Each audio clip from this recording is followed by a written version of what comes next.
বোনেরা এবং সংগ্রামী কর্মীবৃন্দ, আমাদের এই আজকের এই বঙ্গধ্বনি যাত্রায় আমরা অবিরামপুর থেকে শুরু করে, চাঁদপুর থেকে শুরু করে, হোসেনপুর থেকে শুরু করে আপনাদের রূপাদিতে এসেছি। আমরা দেখবেন বা শুনেছেন যে সারা পশ্চিমবঙ্গের 10 কোটি মানুষের কাছে আমরা দিদি যে উন্নয়ন করেছে 10 বছরে, সেই উন্নয়নের রিপোর্ট কার্ড আমরা পৌঁছে দিয়েছি, আপনাদের দূর আজকে পৌঁছাচ্ছি। আপনাদের একটা কথা মনে রাখতে হবে যে একটা সাম্প্রদায়িক শক্তি বিজেপি দিকে দিকে অশান্তি লাগাবার চেষ্টা করছে, তারা কাজ কিছু করেনি। আপনারা দেখেছেন বিগত যে লোকসভা নির্বাচন, সেই নির্বাচনে নরেন্দ্র মোদী বলেছিল যে প্রত্যেকটি গরিব মানুষের অ্যাকাউন্টে 15 লক্ষ করে টাকা দেবে। আপনারা কেউ পেয়েছেন? তারা বলেছিল বছরে 2 কোটি ছেলের বেকার চাকরি দেবো, তারা দিয়েছে? কিচ্ছু দেয়নি। পশ্চিমবঙ্গে বঞ্চ যে বরাদ্দের টাকা, যে উন্নয়নের টাকা, তারা কেটে নিয়ে চলে যাচ্ছে। তাই আপনাদের কাছে আমরা আজকে এই দুপুর বেলায় কয়েকটা কথা শুধু বলতে এসেছি, একটুখানি চিন্তা ভাবনা করবেন। মমতা ব্যানার্জি আপনাদের খেটে খাওয়া গরিব ঘরের প্রতিনিধি, সে একটা দরিদ্র ব্রাহ্মণ পরিবারের কন্যা, সে রাত দিন মানুষের লেগে চিন্তা করে 65টা প্রকল্প আপনাদের জন্য তৈরি করেছে। জন্ম থেকে মৃত্যু, কিরকম প্রকল্প? শিশু জন্মাচ্ছে তার জন্য শিশু সাথী প্রকল্প, শিশু যখন বড় হচ্ছে তার জন্য সবুজ সাথী প্রকল্প, সেই ছেলে যখন স্কুলে যাচ্ছে তার জন্য 18 বছর বয়স যখনই হয়ে যাচ্ছে কন্যাশ্রী থেকে শুরু করে, রূপশ্রী থেকে শুরু করে প্রচুর মানুষের প্রকল্প তিনি করেছেন। তাই আপনাদের মনে রাখতে হবে, সব থেকে উল্লেখযোগ্য প্রকল্প তিনি করলেন প্রত্যেকটি মানুষের জন্য স্বাস্থ্যের কথা ভেবে স্বাস্থ্য সাথী কার্ড তিনি চালু করেছেন। আজকে সারা পশ্চিমবঙ্গে 10 কোটি মানুষের হাতে তিনি স্বাস্থ্য সাথী কার্ড তুলে দিচ্ছেন, যার ফলে আপনি কি পাবেন না 5 লক্ষ টাকা বিনা পয়সায় ট্রিটমেন্টের সুযোগ পাবেন। এটা কিন্তু একবার ভাববার বিষয় এসেছে।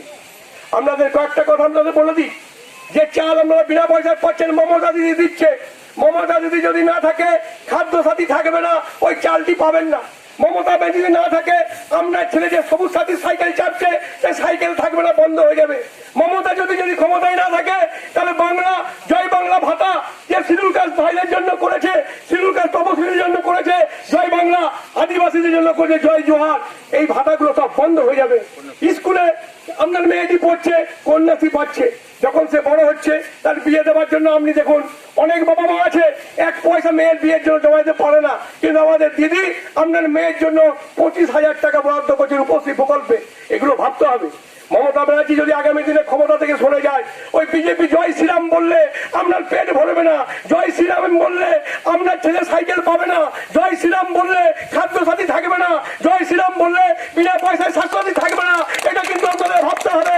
তাই এই পরন্ত দুপুর বেলায় আপনাদের কাছে করজোড়ে শুধু অনুরোধ করে যায়, আপনার মা ভাই বোনদের কাছে বারবার বলতে চাই, মমতা ব্যানার্জির ভোট, এই ভোটটা পঞ্চায়েতের ভোট নয়, এই ভোটটা গণেশের ভোট নয়, এই ভোটটা অর্জুন দাসদের ভোট নয়, এই ভোটটা হলো মমতা দিদির ভোট। মমতা দিদিকে রাখতে হবে।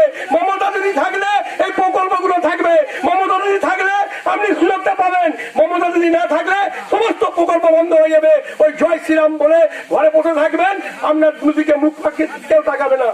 আজকে দুটো গুজরাটি, আমরা গুজরাটিদের সম্মান করি। কোন গুজরাটি? গুজরাটি ছিলেন মহাত্মা গান্ধী, তাকে আমরা সম্মান করি। আমরা সর্দার বল্লভভাই প্যাটেলকে সম্মান করি, কিন্তু আমরা নরেন্দ্র মোদীকে, আমরা ওই অমিত শাহকে আমরা সম্মান করি না। তার দেশটাকে পিছিয়ে দিচ্ছি, একের পর এক রেলকে পিছিয়ে দিচ্ছে, একের পর এক আমাদের যে কয়লা শিল্প সেটা পিছিয়ে দিচ্ছে, একের পর এক রাসায়নিক সার কৃষকদের যে ভর্তুকি সেটা তুলে দিচ্ছে। নরেন্দ্র মোদী বলেছিল ক্ষমতা এলে পরে সমস্ত কৃষি ঋণ মুকুব করবো, আজ পর্যন্ত কৃষি ঋণ সে মুকুব করেনি। এগুলো আপনাদের ভাবতে হবে। সুতরাং এই নির্বাচনটা দিদির নির্বাচন, তাই সবকিছু ভুলে দিদির সঙ্গে থাকতে হবে, সবকিছু ভুলে মমতা ব্যানার্জির জোড়া ভুলে আপনাদের ছাপটা দিতে হবে। এই অনুরোধটা আমরা করলাম। নির্বাচন এখনো দেরি আছে, তাও আমরা আপনাদের সঙ্গে এসেছি কেন? আপনাদের সুখ দুঃখের ভাগী হবার জন্য। আপনাদের এখনো হয়তো অনেক মানুষের কাছে আমরা ঠিকমতো পৌঁছতে পারিনি। আমরা আজকে নতুন ভাবে আবার আপনাদের দূরে দূরে এসেছি। নির্বাচনে এখনো 5 মাস দেরি আছে, তবু আপনাদের বলবো এই 65টা প্রকল্প চালুর স্বার্থে, আপনাদের নিজের স্বার্থে, আপনার ছেলের ভবিষ্যতের স্বার্থে, আপনার কন্যার ভবিষ্যতের স্বার্থে, কৃষকদের স্বার্থে, খেটে খাওয়া মানুষের স্বার্থে, গরিব মানুষের স্বার্থে, ভাতা পাওয়ার স্বার্থে, বাংলা ঘর পাওয়ার স্বার্থে মমতা ব্যানার্জিকে আবার চাই চাই চাই এ প্রতিজ্ঞা আপনাদের করতে হবে। আজকে এই রূপটি গ্রামে দেখলাম আমরা ঢুকবো বলে বিজেপির পদ্ম ফুল ঝুলিয়ে দিচ্ছি। আরে ভাই, পদ্ম তোমরা ভুলিয়েছ, কিন্তু আমরা তোমাদের ভেতরে যে ঘাস ফুল ভরা দিয়েছি, আমরা দূরে দূরে উন্নয়ন পৌঁছে দিয়েছি, আমরা ভাতের হাঁড়ি থেকে শ্মশান ঘাট পর্যন্ত উন্নয়ন পৌঁছে দিয়েছি। আমরা দেখবেন আমাদের হিন্দুদের কেউ মারা গেলে তাদের দাহ পাওয়ার 2000 টাকা দেওয়া হয় সমাধাতি প্রকল্পে। কবরস্থানে গরিব মানুষের জন্য তাদের 2000 টাকা দেওয়া হয়। সুতরাং এই চিন্তা ভাবনা একমাত্র খেটে খাওয়া মানুষের নেত্রী আমাদের অগ্নিকন্যা বাংলার মুখ্যমন্ত্রী মমতা ব্যানার্জি ছাড়া আর কোন মুখ্যমন্ত্রী করেনি। আজকে দেখবেন দুয়ারে সরকার চলছে। সরকার কোনদিন শুনেছেন যে মানুষের দুয়ারে এসেছে? একমাত্র সারা ভারতবর্ষের মধ্যে এই যে 32টা রাজ্য আছে তার মধ্যে মমতা ব্যানার্জি সরকারই কেবল আপনাদের দুয়ারে যাচ্ছে। যে কি দরকার আপনার বলুন, আমরা আপনার সঙ্গে আছি, সাধ্যমতো চেষ্টা করব। আমরা তো রিজার্ভ ব্যাংকের সমস্ত টাকাটা নিয়ে আপনাদের ঘরে দিতে পারবো না, কিন্তু আপনাদের পাশে দাঁড়াতে পারবো, আপনাদের অধিকারে লড়াই করতে পারবো, আপনাদের প্রতিবাদে আমরা সামিল হতে পারবো। আপনার ন্যায্য অধিকার যেটা সেটা নিয়ে লড়াই করব এবং যতটুকু দিদি দিচ্ছে সেটা যাতে আপনি পান সেই ব্যবস্থা আমরা করছি এবং করব। যাই হোক, বারবার একটা কথা শুধু অনুরোধ করবো, এই ভোটটা মনে রাখবেন, এটা পঞ্চায়েতের ভোট নয়, এটা জেলা পরিষদের ভোট নয়, এটা এমপির ভোট নয় যে কেন্দ্রে নরেন্দ্র মোদীকে ভোট দিতে হবে। এটা কিন্তু রাজ্যের ভোট, মমতা ব্যানার্জির ভোট। মমতা ব্যানার্জি যদি না থাকে আপনি লসে পড়বেন, আমরাও লসে পড়বো। তাই আপনাদের একটা কথাই বারবার করে বলতে চাই যে সবকিছু ভুলে ভোট মারুন জোড়া ফুলে, সবকিছু ভুলে চলে আসুন তৃণমূলে, সবকিছু ভুলে ঠাকুর মামাটি মানুষের নেত্রী মমতা ব্যানার্জির সাথে এই আবেদন রেখে আমার ছোট্ট বক্তব্য শেষ করলাম। জয় হিন্দ, বন্দে মাতরম। মমতা ব্যানার্জি জিন্দাবাদ, তৃণমূল কংগ্রেস জিন্দাবাদ। ব্যানার্জিকে ধন্যবাদ। বন্দে মাতরম, বন্দে মাতরম।